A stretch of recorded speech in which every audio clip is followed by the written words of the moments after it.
like to show you an example of searching for data and data download. There's two things to know about data download. One is you often have to spend some time running down dead ends to find the data that you want, and you have to look at the metadata and hunt and peck until you get what you think you need.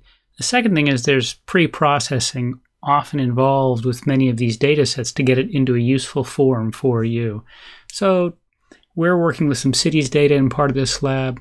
I did a search here for U.S. cities, towns, geospatial data GIS download, just some scattershot terms.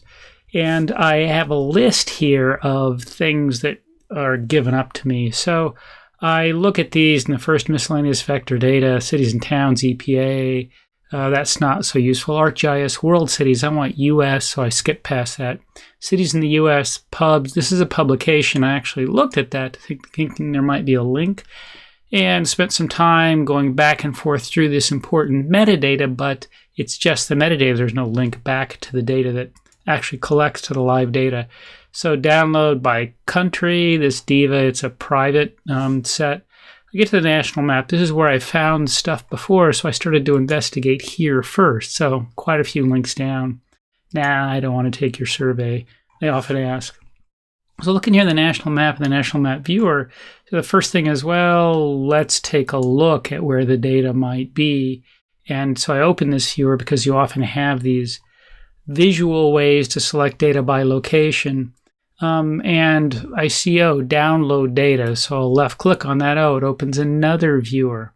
Now I've worked with these data before, so I've gone up and down here and I end up deciphering that the geographic names information system is where these data are now stored. Another thing is these links change and the forms change all the time. You run into a lot of dead ends where things that you used to find out worked before and now don't work. So there's lots of links that last 6 months or a year or 2 years and get turned over, and the data are someplace else, the same data, they just hide them someplace. So at national data, this geographic names server, and then basically I don't want to use the map. I can find products, and it lists here a download.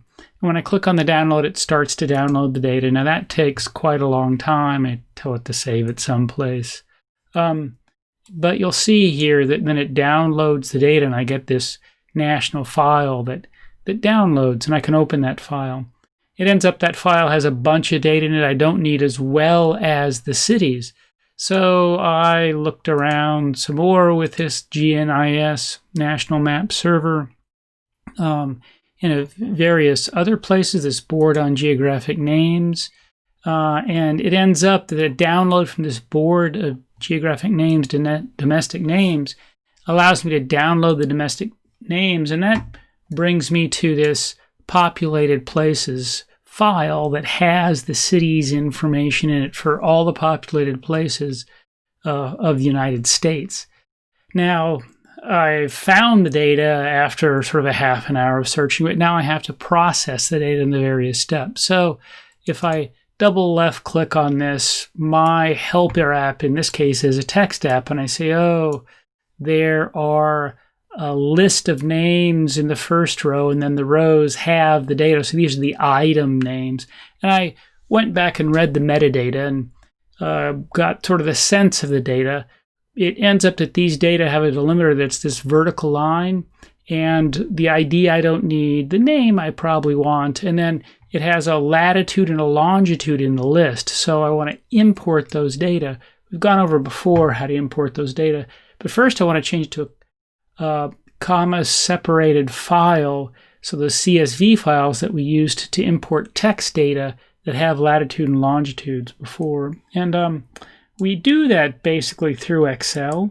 If we look at Excel, I can open the data in a Excel file, and it'll ask me, is it delimited? And I can tell it that it's delimited when I open it, and I can tell it what the delimiter is. So if I open that text file, I can tell it the delimiter is this vertical bar, and it'll open it up itself, and then I can basically tell it how I want it to interpret the data and then finish. Now, I'm not going to do that because, again, there's so many records, it takes a long time, but I end up getting something like this. And I verify that this file has the features as I expect with the ID and the name.